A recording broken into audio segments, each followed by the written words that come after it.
This is a yearly reminder. It's all good to talk about watches, clothes, and all the good stuff of life, but at the end of the day, if we are not in good health, mentally and physically, to enjoy the things we love so much, what's the point? Self-improvement, it's not about being perfect all the time and never losing control. It happens. It's about knowing when you've crossed that line. Being able to see and admit to ourselves when it's time to do a healthy reset. So today it's gonna be a two-part video. First off, I'm gonna be honest with you and I'm gonna tell you what I've been not good at lately and what I do or what I'm gonna do to get out of those bad habits. And secondly, I made a list of 18 things that you could do to unfuck your life. Okay, so there's 5 things I suck at right now. Number 1, I'm eating a little too many snacks. Potato chips seems to have found their way back in my life. What do I do to break this bad habit? I'm gonna binge for a week, then fast for a week. I'm about to do what I like to call a factory reset. Everything becomes better after a week of fasting. I don't have any more cravings for sugar or fast foods. My sleep is better, my skin is better, my digestion is better, more mental clarity. I just want to make something clear. When I say that I binge for a week, that's basically to get it out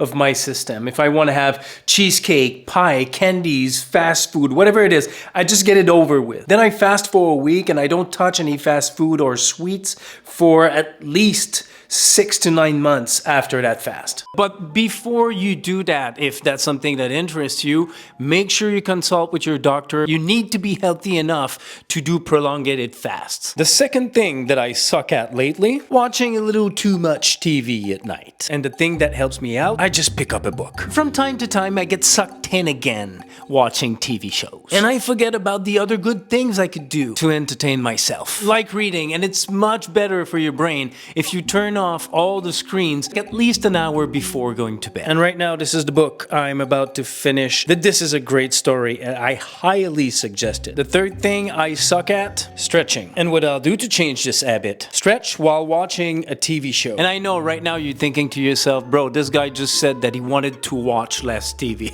And I completely agree with that. But stretching has to be one of the most boring thing I can think of doing. The compromise is the hour before I start reading, if I want to watch a show, I need to be stretching while watching the show. And also, I'm a big fan of maximizing my time. It's just that, you do it for a while, but then after you're like, hey, I'll do it tomorrow. Then you realize that it's been 3 weeks that you haven't stretched. I'm at that point now. Number 4 of what I suck at, looking at my phone. And what I'll do is pretty simple, actually. I'll put it down. I was doing so good for a while, but I got sucked back into it. Emails, YouTube, watching Instagram, answering a message. You take your phone out because you have one email to look at. And the next thing you know, you just ended up on Instagram and you've been scrolling for 10 minutes. And you don't even know how you got there. And there's many little tricks you could do. Like put it black and gray like this. It's supposed to make it less attractive, see? You can lock some apps, you could delete your apps, you could put reminders. But nothing really works for me other than when I'm about to go grab my phone,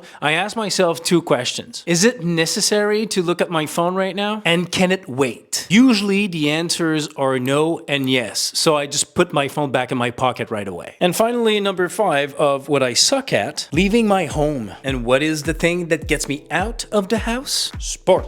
I used to be a real socialite. If there was a bar, a restaurant, an event, wherever it was happening, if it was the place to be seen at, I was there. I knew everybody and the party was on 24/7, 365. Now for real though, I just want to stay home. However, maybe a little too much. And one of my friends introduced me to bouldering. And I have to admit, I've been hooked ever since. And what I like about this sport is just go by yourself, but you will start chatting with people because you're trying to do a problem, you're not able, you're asking question. The community is absolutely amazing. So if you're like me and you're just leaning towards staying home alone a little too much, just find an activity that you could do by yourself yourself, but you know that there will be people there that you can interact with. You know, it's all about stepping out of our comfort zone and being open to new conversations. Okay, now we're gonna look at the other 18 of the list I made that could help one to unfuck their life. Number 1, don't engage in any sorts of drama, whether it be online or in real life. Curate your social media feed. It's easy to look at frustrating stories, at injustices, as it is the most popular content right now, unfortunately. Just don't click on it if you know it's gonna make you sad, angry, or it's gonna offend you. And it's the same thing with people around you. What is the point of making yourself angry because of someone else's opinions? And remember, you choose to engage with things that offends you, not the other way around. Don't ruin your day because of someone else. Number 2, clean up your friend book. I realized that I was always the one reaching out to keep some friendships alive. So I did a little experiment and I stopped reaching out. And, you know, unfortunately, some friendships evaporated. Now, does it suck a little? Yes, of course.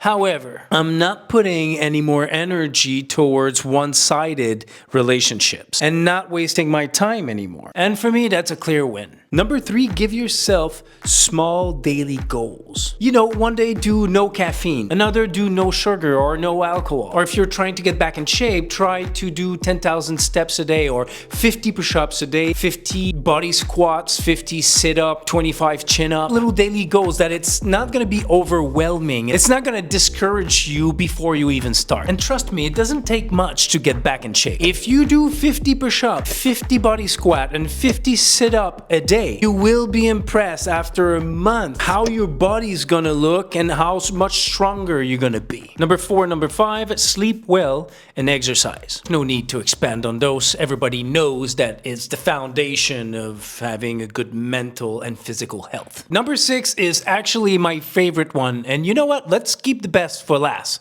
Number 7, just get your finance in check. If you're complaining that you're broke all the time, I made a video just for you. I'll link it at the end and go check it out. Number 8, learn to waste time without feeling guilty. And that's a big one for me because I always have that guilt that I'm not doing enough. I actually ruined my left shoulder because of tattooing too much. I couldn't bend my wrist anymore. I had super thick cysts and you still can't, little lump here. This used to be about this thick. And like I said, it came to a point where I couldn't bend my wrist anymore, but I couldn't even lift my arm higher than this. And that was because of excessive exercising and working.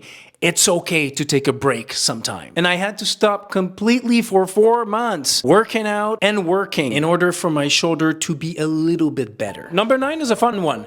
Unlock new powers. You know, like learn how to cook. And I'm not saying become Gordon Ramsay. I'm just saying be able to do your favorite dish. If there's one thing that I'm really happy that I learned how to do is cooking. Learn how to fix your old clothes. Look, I mean, it's not perfect, but it's holding in place. This thing has to be 15 years old and I'm just gonna keep fixing it until I can't wear it anymore. One thing that I taught myself that I'm really happy that I did, how to be ambidextrous. It took me a little more than 2 years, but it worked.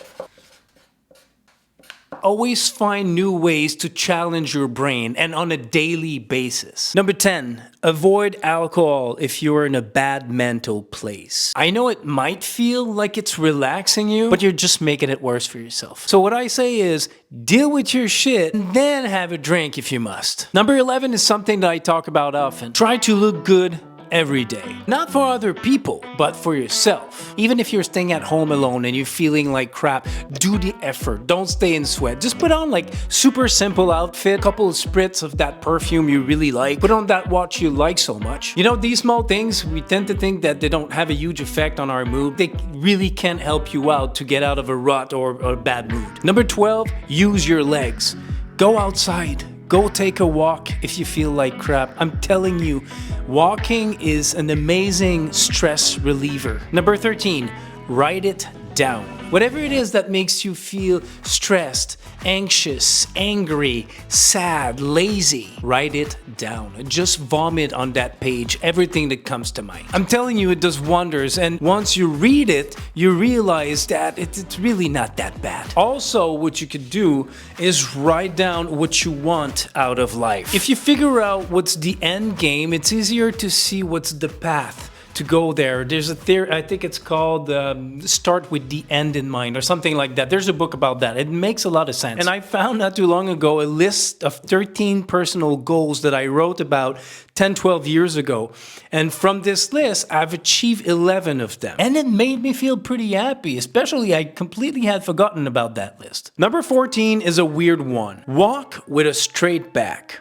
This is called embodied cognition. The way you hold your body affects your emotions as much as your emotions affects your body. Walking with a straight back can and most likely will affect your mood, often leading to increased positive effect, higher energy levels, and reduced stress. I'm telling you, give that a shot, it really works. Number 15, feel it, but don't dwell on it. You know, it's okay to go through something and not feeling good. Although I'm not saying just to rely solely on the universe to pick your ass back up. But going through emotions and feeling what you have to feel is a good thing, is a healthy thing to do. Just don't dwell on it too much and realize when it's time to snap out of it. Number 16, your inner dialogue. Stop talking down to yourself. That does not make any sense. Number 17, do what you're supposed to do, not what you feel like doing. Sometimes we just want to do the fun thing and escape the harsh reality of being an adult. And you procrastinate the small things like paying the bills that's on the table, dishes, doing the laundry, the vacuum. And I know it can seem stupid and not related to your happiness, but I can promise you all those little 5-minute things adds up in your physical space, but also in your mental space. Try as much to do them as they come up so you never have to spend too much time at the same time doing the boring things of life. And also, you will enjoy doing the things you really want to do if they're not overshadowed by those little 5-minute boring things. Number 18. Take self-improvement culture with a grain of salt. And what I mean by that is, don't make yourself crazy because you think you're not doing enough. Get better at one thing at a time and then move on to the next one. And finally, number 6, my favorite one, don't outsource your happiness. And you know, this is something that I actually learned a little bit later in life that I wish it would have been said to me when I was younger. Life happens. You didn't get that beautiful watch because the market didn't do what it was supposed to do. You can't get the vacation you wanted because you didn't get as big as a bonus as you were supposed to. You're sad, you're feeling lonely, and for you, a spouse